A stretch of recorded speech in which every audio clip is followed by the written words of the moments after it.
ఇప్పుడు ఇవన్నీ ఎందుకులే అక్క, హ్యాపీ బర్త్డే చెప్పావుగా చాలు.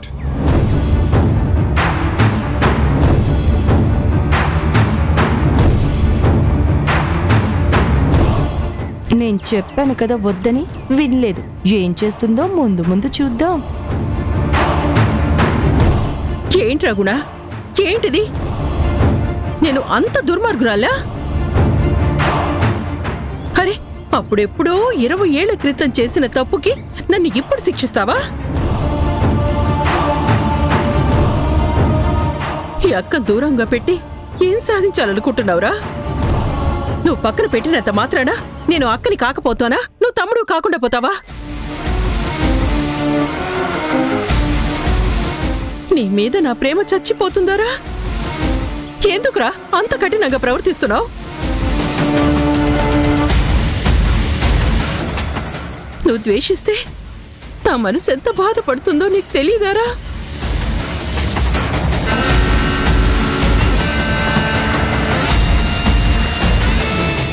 నీ పుట్టినరోజు కదా అని నేను సంబరపడిపోతూ ఉంటే నువ్వు నాకు కన్నీళ్లు తెప్పించే పరిస్థితి తీసుకొస్తావా?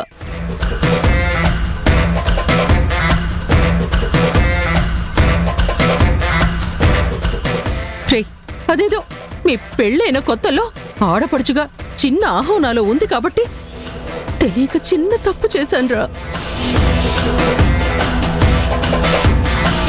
లాంగ్ రన్ లో ఇలా అవుతుందని నేనేమైనా అనుకున్నానారా?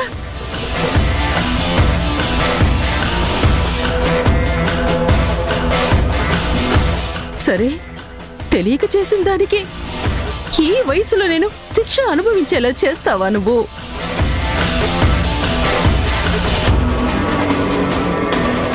అంతేలేరా, అంతేలే. ఏదో నువ్వు దయ తలిచి పెట్టిన భిక్షతో ఇక్కడ బతుకుతున్నాననే కదా నీకంత చులకనైపోయాను. నీ మీద ఆధారపడి నీ భిక్ష మీద బతుకుతున్నానని నన్ను చులకనగా చూస్తున్నావు కదా, నలుగురిలో అవమానిస్తున్నావు కదా.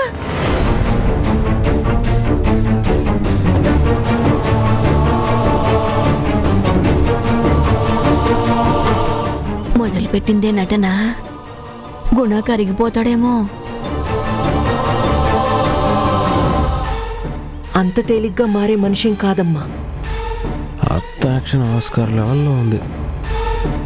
నాన్న మెల్ట్ అవుతాడేమో చూడాలి. ఏంట్రా తమ్ముడు, తెలియక చేశానని చెప్తున్నాను కదా, మాట్లాడరా. ఏంటక్క, ఏంటి తెలియక చేసావా? అది తెలియక చేసే పనేనా? మా తలల మీద తొక్కుడు బిళ్ళ ఆడావు, మా జీవితాలు తలకిందులు చేసావు. నువ్వు తెలియక చేశాను అన్న పని మేమెంత నరకం అనుభవించేలా చేసిందో నీకు తెలీదా? మర్చిపోయావా? అప్పుడు నువ్వేం చిన్నపిల్లవు కాదు కదక్క. అప్పటికే నీకు పెళ్ళయింది, ధీరజ్ కూడా ఉన్నాడు కదా. నువ్వు పెళ్లి చేసుకుని అత్తారింట్లో ఉండాల్సిన దానివి నా ఇంటికొచ్చి నా బతుకు కొయ్యలు చేసి కనికరం లేకుండా నన్ను రెచ్చగొట్టి నా భార్యకి దూరం చేసి తను భారంగా బతుకు గడిపిలా చేసి అప్పుడు తెలియక చేశానని ఇప్పుడు చెప్తున్నావేంటక్క?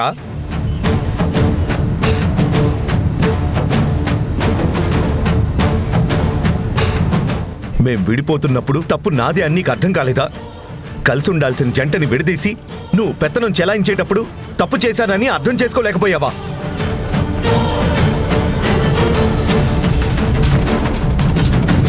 పోనీ ఇన్నేళ్లలో ఎప్పుడైనా సరిదిద్దుకునే ప్రయత్నమైనా చేశావా?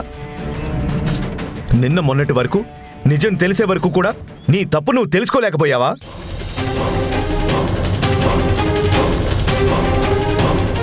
నువ్వు చేసిన తప్పుని ఒప్పుకొని మమ్మల్ని కలిపే ప్రయత్నం ఏమైనా చేశావా?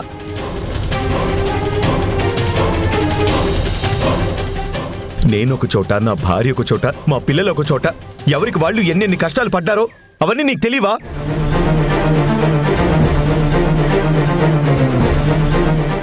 నువ్వు దోషిగా దొరికిన తర్వాత ఇప్పుడు అప్పుడు తెలియక తప్పు చేశాను అని చెప్తున్నావా?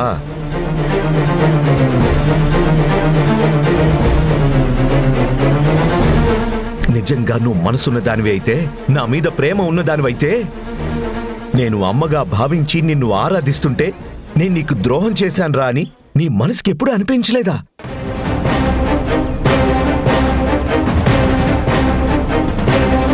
నా దగ్గర నీ తప్పును ఒప్పుకోలేకపోయావా? నువ్వు చేసింది తప్పు కాదక్కా. స్వార్థంతో, ఆశతో, దుర్మార్గంతో నీ మాట నెగ్గించుకొని మా అందరి జీవితాలతో ఆడుకున్నావు.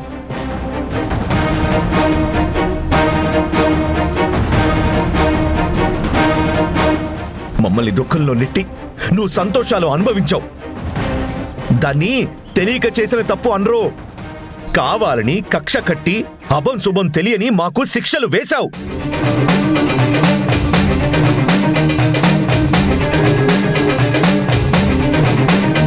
ఎంతసేపటికి నువ్వు చేసింది తప్పని తెలిసి కూడా నిన్ను నువ్వు కప్పిపుచ్చుకోవడానికి ప్రయత్నం చేశావే కానీ అయ్యో తమ్ముడి జీవితం అని ఎక్కడా కూడా నువ్వు ఆలోచించలేదు.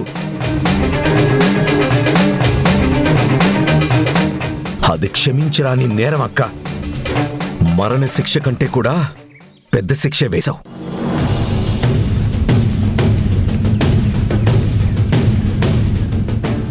జీవితాలతో ఆడుకున్నావు.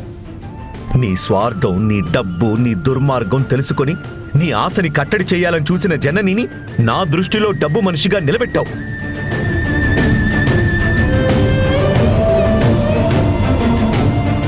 నేను ప్రాణంగా ప్రేమించిన జననిని ద్వేషించేలా చేశావు. దుర్మార్గురాలుగా నా ముందు చిత్రించి నేనే నా చేతులతో బయటికెంటేలా చేశావు.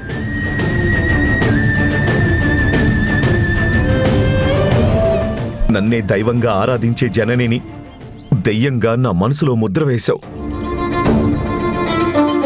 నా మనసును మార్చి తన మనసుని చంపేశావు.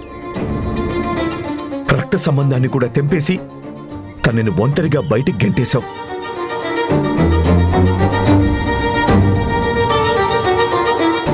ఆ పాపాలన్నీ నువ్వు తెలియక తప్పు చేశావని నేను మన్నించాలా? మేము మానసికంగా ఎంత క్షోభ అనుభవించామో, ఎంత నరకం అనుభవించావో నువ్వు చూస్తూనే ఉన్నావు కదా.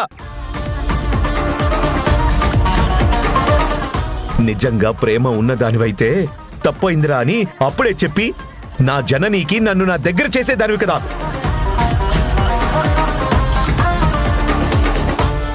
అప్పుడు నమ్మానని ఇప్పుడు కూడా నమ్ముతానని అనుకుంటున్నావా? ఈ జన్మే కాదు, ఇంకా ఏ జన్మకి నేను నిన్ను నమ్మనక్క. నిన్ను అక్క అని పిలవడానికే అసహ్యంగా ఉంది. రే గుణ, లేపి తన్నించుకోవడం అంటే ఇదే. వీడేంటి మరి ఇంతలా మారిపోయాడు? కోపం కాస్త కూడా తగ్గట్లేదేంటి? ఇప్పుడేం చేయాలి?